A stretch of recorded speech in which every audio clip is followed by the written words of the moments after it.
I want to get to some of the specific Hall of Fame productions in a second. Um, but in 1979, I'm jumping out of chronological order here, but in 79, Hallmark Hall of Fame left the NBC network after a long established relationship. Why did that happen? We found that there was another network that was a little more uh, uh, supportive of our shows, and we reluctantly went to another network, CBS. So it was basically a management issue, or how they would. I'd say management that had, by then, NBC's management had changed a great deal and turned over, I think, a couple of times. And the people then head of NBC were after a different kind of programming than we uh, produced. So then CBS, who were you dealing with over at CBS? I don't recall the early people necessarily at CBS. I would after a while. Bill Paley was still around, and of course instrumental in most everything, but we didn't deal with Bill Paley every day. So, Knew him. so from that moment on, from that year, the program would jump around various networks, including PBS, right?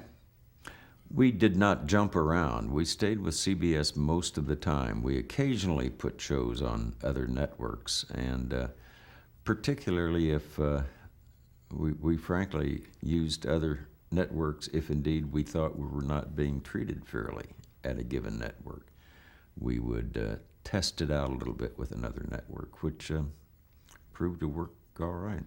So that was the basic elements of the agreement with CBS, is that you'd be able to take the program to somewhere else without. No, we didn't have any agreement to that. That's how we got our shows back on CBS, properly promoted and in the right time slots. Great. That was the agreement. We'll come back if you take care of us. Right. Wish it could be so simple nowadays. Yes. Let's talk about some of the specific programs. We touched on Hamlet. There were two versions of Macbeth, 1954, 1960. Let's talk about 54. Anything stand out to you about that show? Well, that was still live broadcast, and an excellent job by some great stars, and received a lot of acclaim critically. It actually won its first Emmy Award, one of many, for Judith Anderson. Nice moment. Nice moment. Yes, indeed. 1960. The later show, I believe, was the first filmed show, and it was filmed in Scotland, and quite authentic, and again a beautiful job of acting by those stars. And that is I think the first show that we could properly save. Otherwise, they'd been live in a process called kinescope, which did not last. It demolished soon. Let's talk about that for a second. Actually, what record do you have on those early shows? Are there complete kinescopes of the live programs? I don't know exactly, but most of them have a kinescope that's been transferred to a film, and they're not great processes, but there's at least a working record of, I think, all of them in some form. Teacher, Teacher, 1969. Well, Teacher, Teacher was a super show, and it was one of the early social issue shows, a time when we took up a topic that was good. We had a good cast, but the star of the show was a little guy named Schulberg, who had a mental deficiency, and Teacher, Teacher was about his teachers. He was tutored by by McCullum, and he played the part beautifully. But it was just a joy to watch this young man who had this difficulty act his part as beautifully as he did. It was a marvelous show. Was that a risk on your side as far as making sure that he would be able to act, that it would work? It certainly was, but he was just great, marvelous young man. So what ultimately solidified that decision? Was it sitting down with him and talking to him, or? Well, we didn't, but of course the people that had to direct him did. And it was a little risky, but it was a great opportunity to properly present the young man's difficulties and what indeed society can do with people like this. How do we handle this? And what can you hope for as results? Let's continue to talk about some of these other. Obviously, we can't talk about all the shows. 1971, The Price, George C. Scott. Well, it was a marvelous show, and of course, he's a marvelous actor.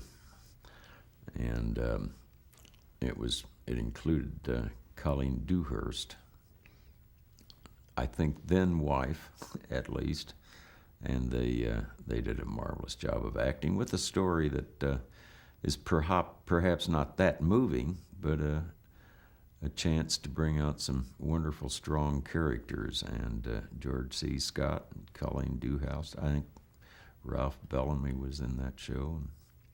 Great acting.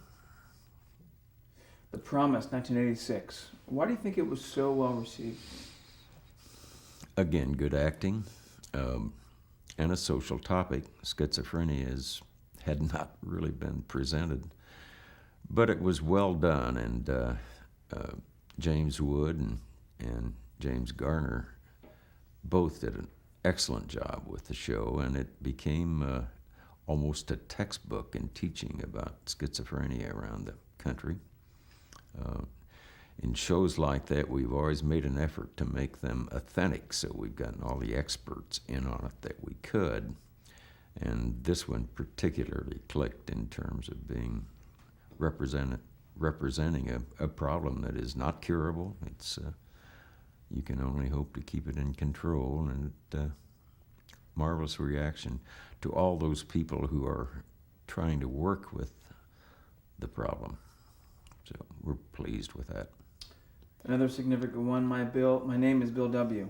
Well, another social problem, and it was well handled. Of course, he's the person. Bill W. is the one that should be representing that problem. And again, the same actors, James Wood and James Garner, did a fine job. And so I think that does good to present that in an appropriate, constructive way, and so I'm always pleased when we can do that and help along a social issue of some sort with an entertaining show, good acting, good drama. What was that about? Bill W.? Yeah. That was about alcoholism. And Bill W. started the AA movement, and he's still a big name among anyone connected with that problem. As we continue here, Sarah, Plain and Tall. Talk about that. Well, to talk about that is to talk about Glenn Close, which is always a pleasure. Lovely woman, lovely actress, and she did a fabulous job. We received a giant audience. I think our largest of that time, and I understand it was the largest audience of a television movie for the decade. Did it start out as a trilogy? No, it did not start as a trilogy. It was a success and became a trilogy. So we were looking for another opportunity. What the Deaf Man Heard. Well, that was a show, I think, extremely well done, an intriguing story, and and I think it was just very well acted and directed, and became another great audience gatherer. It was another show that was, I think, second place in that decade as to audience. Now, some of the social issues too that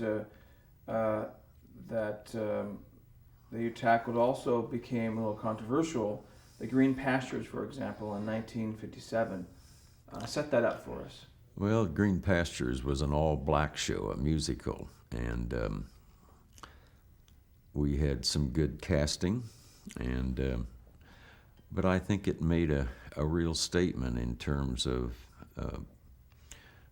using black cast for a show, a national show, a big show. And although there were still some people that thought we shouldn't do that, I was proud that we did, and generally had good reaction. As you could guess, we had some bad reaction from some people I probably don't care about that much anyway. But we liked it so much, we did it again. Put on a repeat. On the first broadcast, were there stations in the South that chose not to air it? As I recall, there were some that didn't choose to do so. Set it, if you could, in context, what was going on in the country. Well, we were specifically 3 weeks, I think, after the broadcast. Yeah, we were in the throes of our hoping to get out of the problems of discrimination, and it was an active time in that world, and so I think it made it all the more meaningful. The timing was important. Maybe not to gain friendships, but in terms of promoting something worthwhile. And there was, I think, after 3 weeks after the broadcast, federal troops were dispatched to Little Rock, Arkansas. Do you remember that? Do you remember that time? Remember? Oh, very well. Yes, indeed. Yes, indeed. It was a difficult time. But really, the program was the forefront to addressing some of these racial issues. Well, it was, but it wasn't intended to be that. It was just we thought the problem was something that needed addressing and did that. It just happened that a lot of other things were happening at the same time. You'd mentioned that the decisions to do certain shows, you were starting to think, especially when you started taking the reins more, of trying to always tap into what was going on in the country,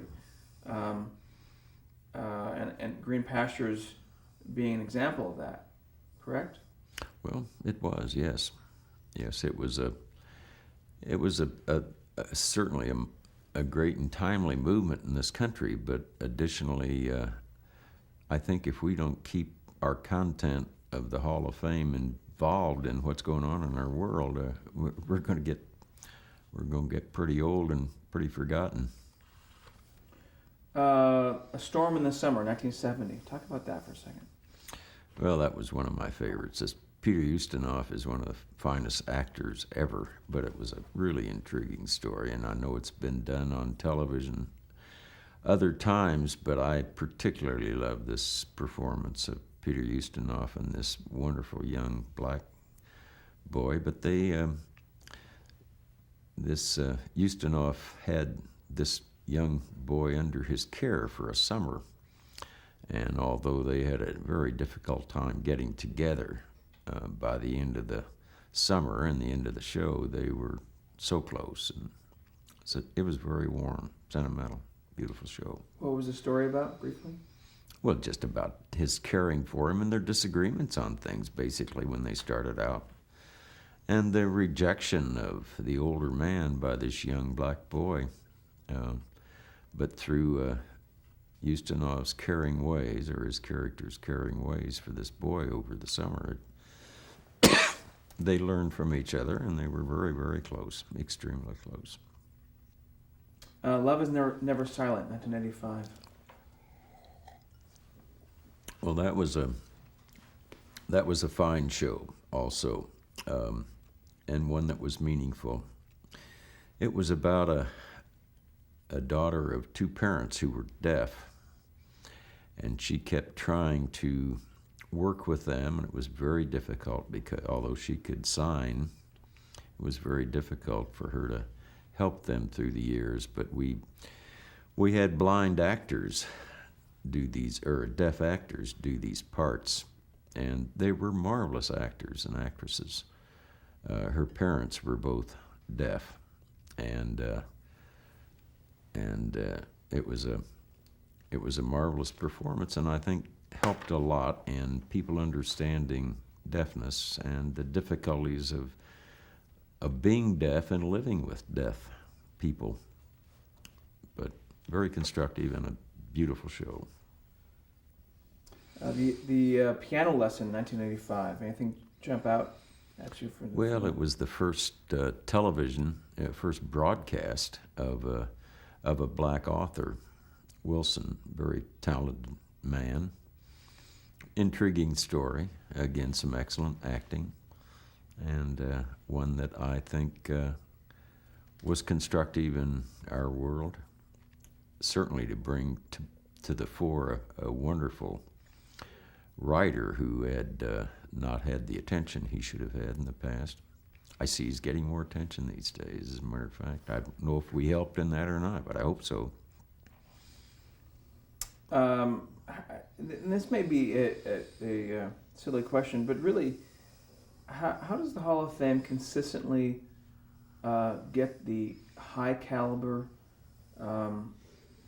actors? What is it about the programs, do you think, that continue to attract them? Well, we have over this period of time really tried our very best to give the best, to try to afford the best actors the best chance to do their job. And we hear continually that these actors appreciate the fact that we've worked hard to get a property that's appropriate, and we worked hard to get a proper cast together for it. And then we let these professionals do what they need to do once it's settled, and we don't involve ourselves in it beyond that. We don't try to direct over their shoulders or whatever.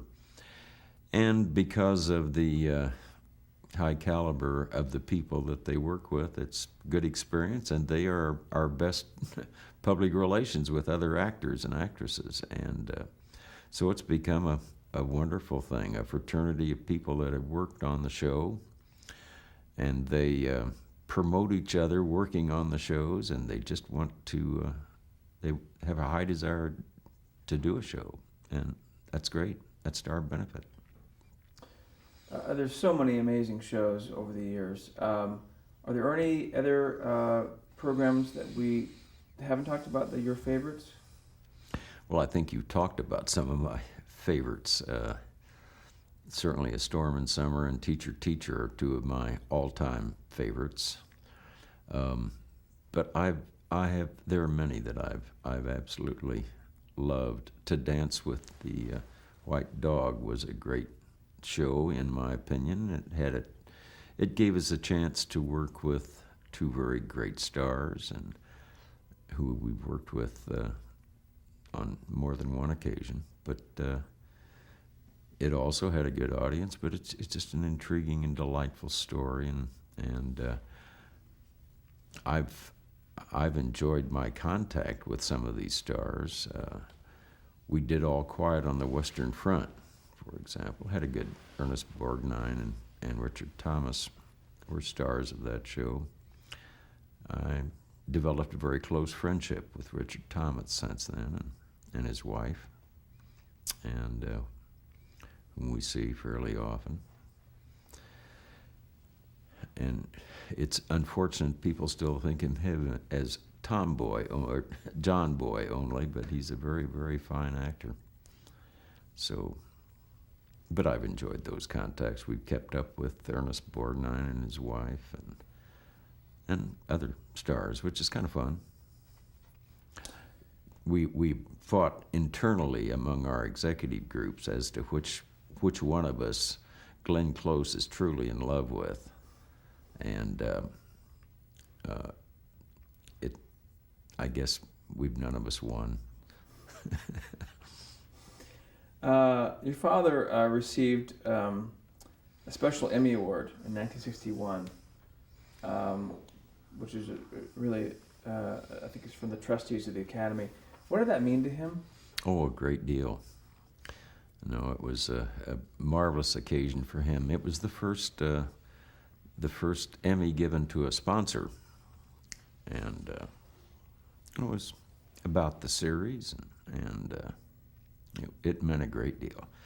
Dad, when he got nervous like that, always had a nosebleed. It was terrible, but I was there, and my sister, one of my sisters, was there, Barbara.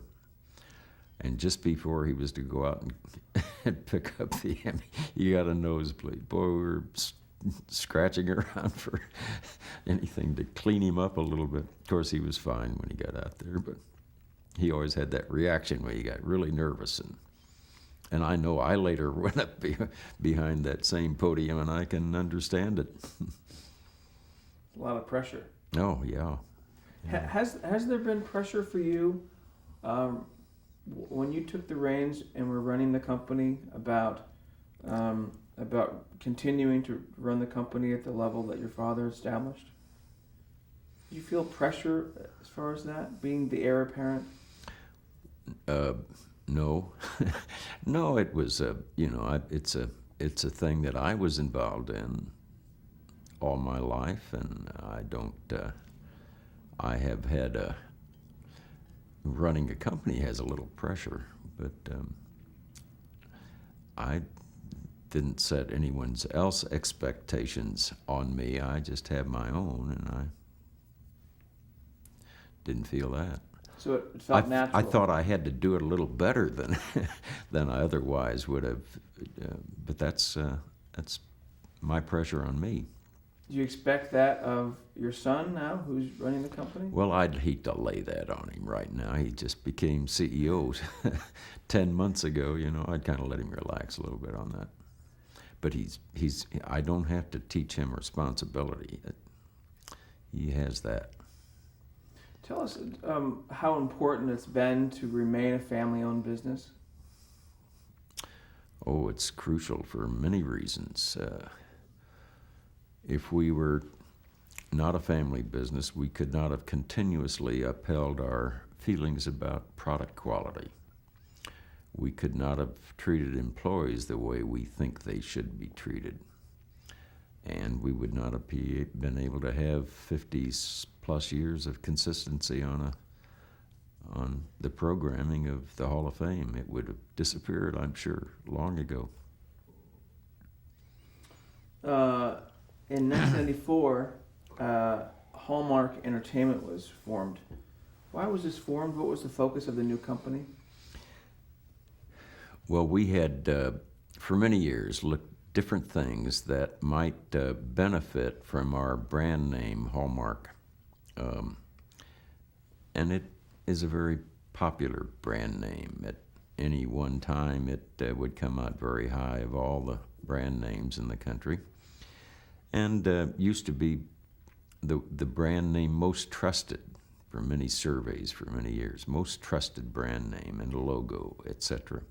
We knew that would rub off favorably on some other products, and we always searched for those and thought about those that might be other avenues for our business. One was television, and that was because of the Hall of Fame.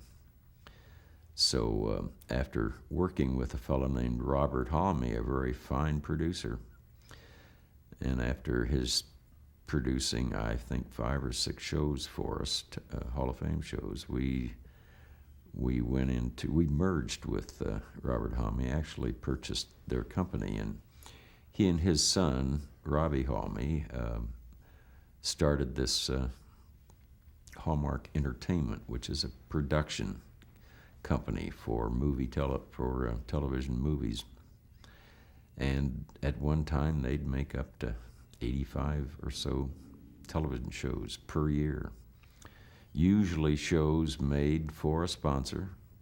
In other words, expenses already arranged, so it was a matter of producing for a certain cost. and they did some very fine work. What are some of the examples that have been on the air from this relationship? What are some of the programs? Gulliver's Travel, Merlin. Robert Homme had just done The Dove, which was a giant success just before we acquired the company. But they've made some beautiful giants. So what's the basic business relationship between the two? We own them. That's basically the business relationship. But they have, since then, there has been there's been a cable channel introduced, Hallmark Channel, that is now worldwide. It's still new, but growing extremely rapidly. And so we have a Hallmark Channel that produces, that has programming that is family-oriented. It doesn't have extreme violence. It doesn't have the fare that would be contrary to family needs.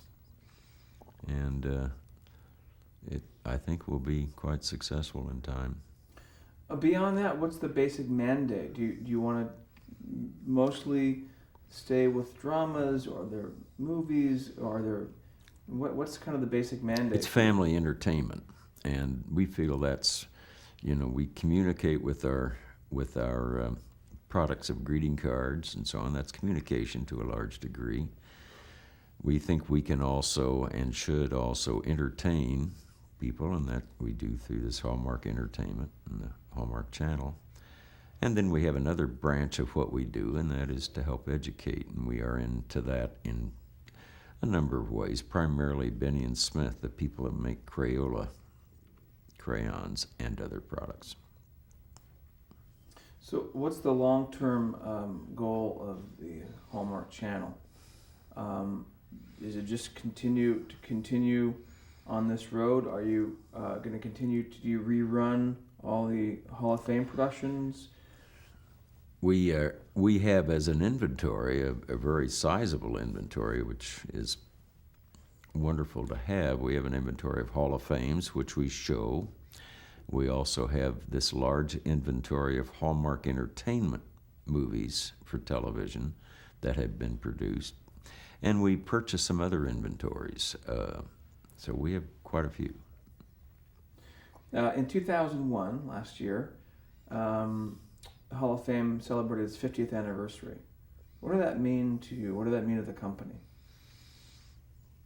Well, we celebrated it some within the company and externally.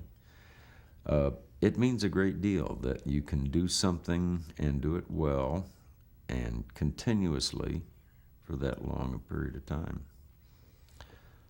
I made a foolish promise at that time. I said we'd continue to do it for another 50 years, but I'm really saying I've got a couple of offsprings that better do that.